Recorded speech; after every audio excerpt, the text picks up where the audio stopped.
Charcoal made from waste wood adsorbs Cesium-137 and strontium-90. Those are nuclear fallout's deadliest isotopes. This was proven at Bikini Atoll by Lawrence Livermore researchers, using United States Department of Energy funding. The technique was invented in 450 BC. It cost nothing. Commercial radioactive soil remediation runs over $50,000 per acre. It requires hazmat teams, specialized equipment, and federal permits. This does the same job with a shovel, scrap wood, and a match for $0, permanently. By the end of this video, you will know exactly how to produce biochar, how to charge it, how to incorporate it into contaminated or dead soil, and why no government agency has ever told you this exists. But to understand why this works, you need to understand what it actually is, and where it came from. If you're new here, this channel exists for one reason: to dig up survival knowledge that's been buried, not classified, not secret, just never promoted, never funded, never handed to you in any pamphlet or guideline. If you believe critical knowledge shouldn't be locked behind paywalls or buried by industries that profit from your ignorance, you're in the right place. Subscribe. And let's get into it. Let's start where this story begins. The Amazon Basin, approximately 450 BC. The Amazon rainforest looks like the most fertile place on Earth. It is not. Strip away the canopy and the topsoil, and what you find underneath is laterite. It is sandy. It is acidite. It drains nutrients within a single rainy season. Traditional slash and burn farming in the Amazon gives you one harvest, maybe two. Then the soil is dead and you move on. This is why conventional archaeology insisted for decades that the Amazon could never have supported large populations. The soil simply would not allow it.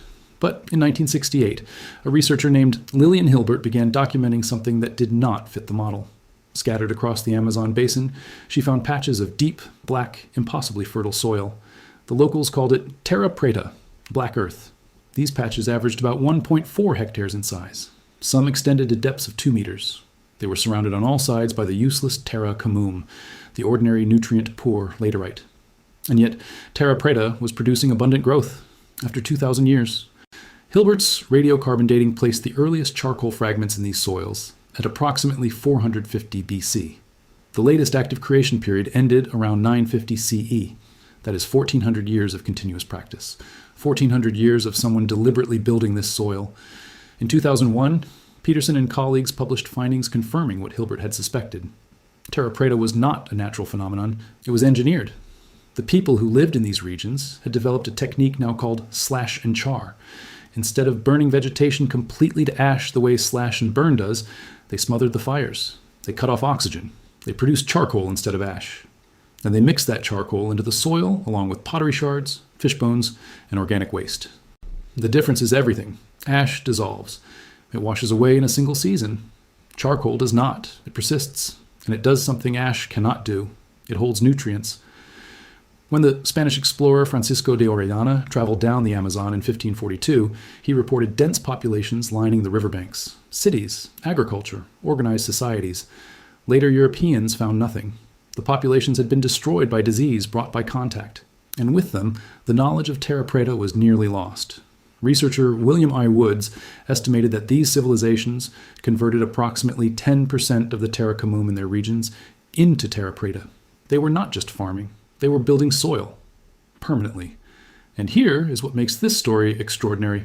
Terra Preta regenerates. Studies have measured approximately 1 centimeter of new soil depth per year in active Terra Preta sites. The charcoal creates a habitat for microbial communities that continue building fertility long after the original creators are gone. 2,000 years later, Terra Preta patches are still the most fertile ground in the entire Amazon basin. You can still see the pottery shards mixed into the soil, but perhaps the most important finding came in 2023. A study by Schmidt and colleagues working with the Kwikuro people of the Upper Xingu region documented something remarkable. The Kwikuro are still doing this today. Right now, they're still creating Terra Preta using traditional methods: slash and char, organic waste incorporation, smothered burns, the same technique, unbroken. The 2023 study was peer-reviewed and published. It confirmed that Terra Preta creation is not a lost art. It is a living practice. The knowledge survived. So the technique was proven over 2 millennia. But how does it actually work at a molecular level? The answer involves a property called cation exchange capacity, and it is the reason this matters for nuclear fallout. Everything I'm covering in this video is the surface layer of a much deeper body of research. Behind every video on this channel is a vault, It contains the primary sources: the peer-reviewed papers from Chernobyl, Fukushima, and Bikini Atoll, the Amazonian archaeology, the full soil science documentation. No filler, no speculation. Primary sources and peer-reviewed papers, organized so you can verify every claim yourself. The link is in the description. But stay here, because everything you need to act on this is coming in the next 15 minutes. Now, the science. This is where biochar stops being a gardening trick and becomes a nuclear survival tool. Soil fertility depends on a property called cation exchange capacity, or CEC. Cations are positively charged ions: potassium, calcium, magnesium. These are the nutrients plants need.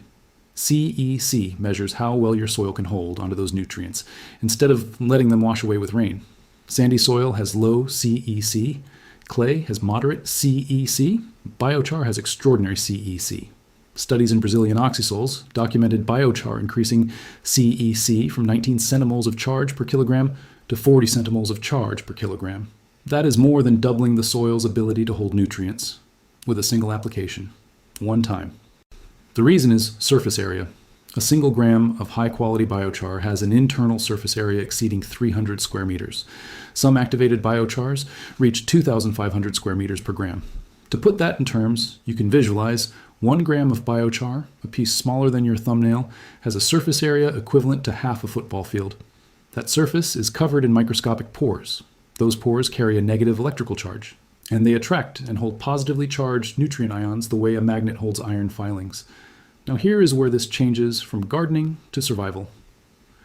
Cesium-137 is a positively charged ion. It is a chemical analog of potassium. It behaves almost identically to potassium in chemical reactions.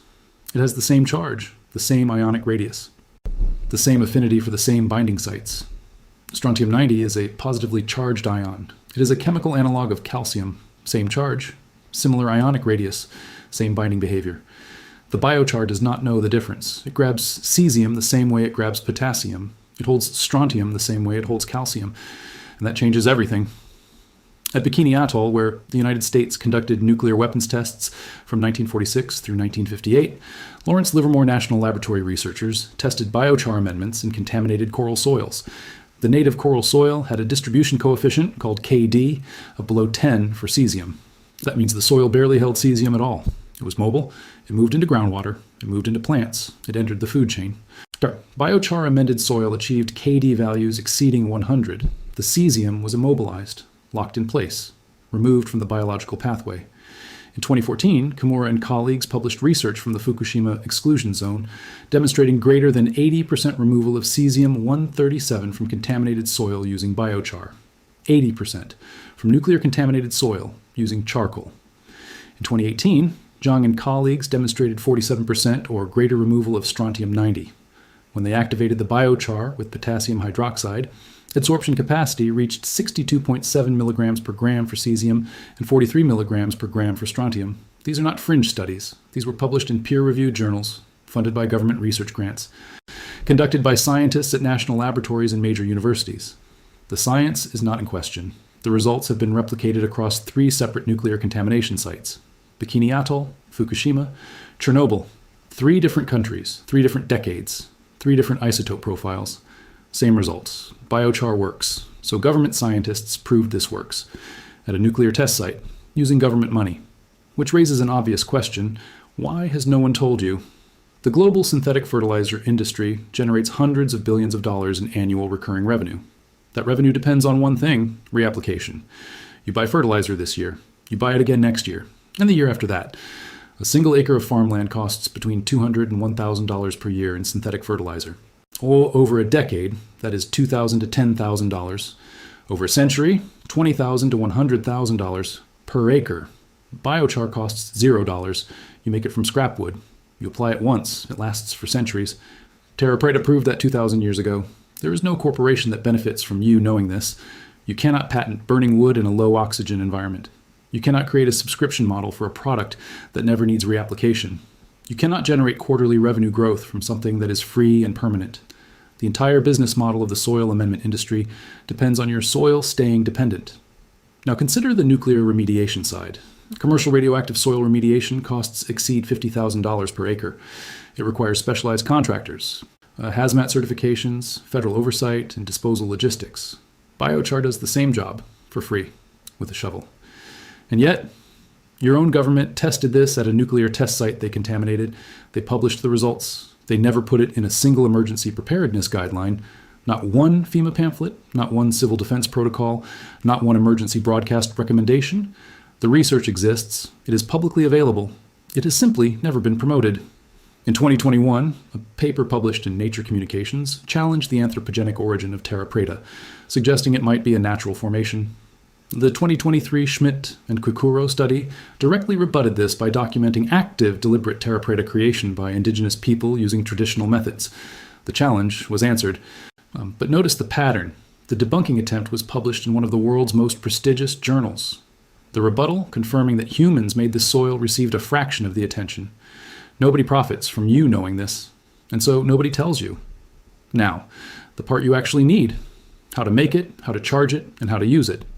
Every video on this channel gives you something you can actually do, something that costs nothing, something they never taught you.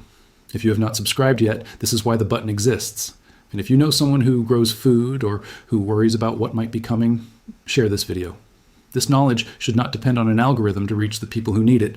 Before the step-by-step, here's what you need to know about where this can go wrong. Well, I am going to tell you exactly where this can fail. Because if I do not, and you skip a step, you will blame the technique instead of the execution. First, nitrogen robbery. Fresh biochar that has not been pre-charged will temporarily pull nitrogen out of your soil. The pores are empty. They are hungry. They will grab available nitrogen before your plants can use it. This is not a flaw in biochar. It is a flaw in application. You must pre-charge it. I will show you how in the instructions. Second, feedstock matters.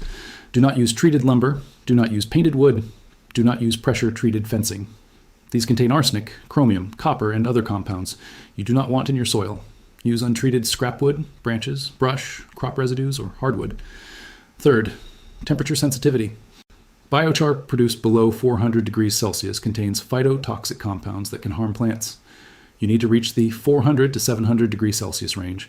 The observable indicators I will give you make this achievable without a thermometer. Fourth, soil type variability. Approximately 50% of studies showed no yield increase from biochar application. But the critical detail is that nearly all of those studies tested in already healthy soils. Soils with adequate CEC, proper pH, and sufficient organic matter. Biochar shines in degraded, sandy, acidic, or nutrient-depleted soils. If your soil is already excellent, biochar may not show dramatic improvement. It will still improve water retention and microbial habitat, but the fertility gains are most dramatic in poor soils. Fifth, and this is critical, biochar immobilizes radionuclides. It does not destroy them. Cesium-137 has a half-life of 30.23 years. Strontium-90 has a half-life of 28.9 years. The biochar locks them in place. It prevents them from entering your food chain. But the isotopes are still there, decaying on their natural schedule. You are containing the threat. You are not eliminating it. Understand the difference. Now that you know the risks, here's exactly how to do it. You need three things: scrap wood or brush, a trench or a container, and a way to start a fire. Method 1, the trench method. This is the simplest approach. No equipment required. Step 1, dig a trench approximately 1 foot wide, 1 foot deep, and as long as you need. This is your kiln. Step 2, place dry scrap wood, branches, or brush into the trench. Hardwood produces superior biochar. Softwood works but yields less dense material. Step 3, light the fire from one end. Let it burn until the wood is fully ignited and producing heavy flame. Step 4, watch the smoke. When the smoke transitions from white or gray to thin and bluish, the pyrolysis phase has begun. This is the critical window. Step 5, smother the fire. Cover the trench with soil, sheet metal, or wet burlap. You are cutting off oxygen. The wood must char, not burn to ash. This is the entire distinction between slash and char and slash and burn, between biochar and worthless ash. Step 6, wait a minimum of 12 hours. Do not uncover early. The material must cool completely without oxygen. Step 7, uncover and inspect. Proper biochar is jet black. It snaps cleanly when broken. It rings when pieces are tapped together. It does not crumble into powder. If it crumbles, it burned too long. If it has brown spots, it did not char completely. Method 2, the top-lit updraft method called TLUD. This gives you more temperature control. Step 1, take a steel drum or large metal container. Punch or drill air holes around the bottom ring, approximately 2 inches from the base. Punch a few holes in the lid or cover. Step 2. Fill the container with dry wood pieces, roughly 1 to 3 inches in diameter. Pack them loosely, airflow matters. Step 3. Light the fire from the top. This is counterintuitive. You light the top layer. The flame front moves downward through the wood. The gases released by the lower wood rise through the flame front and combust. This is cleaner and more controlled than bottom-lit methods. Step 4. When the flame dies down and smoke thins to a faint blue wisp, seal the container, cut off all oxygen, let it cool completely. Now, crushing and sizing. Step 8 for either method. Crush your biochar into pieces roughly the size of a pea to the size of a walnut. Do not grind it to dust. You want the pore structure intact. A shovel, a boot, or a wooden mallet works fine. Now, pre-charging. This is the step that prevents nitrogen robbery. This is non-negotiable. Step 9. Soak your crushed biochar in one of the following for a minimum of 2 weeks, ideally 4 weeks. Option 1, compost tea. Option 2, diluted urine at a ratio of 10 parts water to 1 part urine. Option 3, liquid from an active compost pile. Option 4, simply mix the crushed biochar directly into an active compost pile and let it sit for 2 to 4 weeks. The biochar will absorb nutrients. The pores will fill. When you add it to soil, it arrives loaded instead of hungry. Step 10, incorporation. Mix the pre-charged biochar into your soil at a rate of a few kilograms per square meter, targeting 5 to 20% of total soil volume. Incorporate it to a depth of 15 to 30 centimeters. Use a shovel, a broad fork, or a tiller. The deeper you incorporate it, the better it integrates with root zones. For radioactive soil remediation, the process is identical. The goal shifts from nutrient retention to radionuclide immobilization. You're using the same cation exchange mechanism. The biochar grabs cesium and strontium ions the same way it grabs potassium and calcium. Incorporate biochar heavily into contaminated soil. The isotopes bind to the char. They stay locked in the soil matrix instead of migrating into groundwater or into the plants you eat. One application, permanent results. Proven at Bikini Atoll by United States government scientists. Proven at Fukushima, proven at Chernobyl, proven in the Amazon Basin for over 2,000 years. Step back for a moment and consider what you just learned. A civilization in the Amazon Basin discovered approximately 450 BC that smothered fire creates a material that transforms dead soil into permanently fertile ground. They practiced this for 1,400 years. They built populations that stunned European explorers. The knowledge nearly died with them. 2,000 years later, scientists at Lawrence Livermore National Laboratory, working on soil contaminated by nuclear weapons, discovered that the same material absorbs the deadliest isotopes in nuclear fallout. Cesium-137, strontium-90, 80% removal rates. Documented, published, peer-reviewed. The material is charcoal. You make it from scrap wood. It costs nothing. It lasts for centuries. It cannot be patented. It cannot be sold as a subscription. It threatens hundreds of billions of dollars in annual fertilizer revenue and tens of thousands of dollars per acre in remediation contracts. And not one emergency preparedness agency in the world has ever told you it exists. You now know something that most emergency planners do not have in their protocols, or will not put there. You know how to make it, you know how to charge it, you know how to use it. A shovel, scrap wood, and a match. That is the entire cost. If you know someone who grows food, who worries about what is coming, or who simply deserves to know this, send them this video. This is not entertainment. This is knowledge that might matter. And it should not be left to an algorithm to decide who sees it.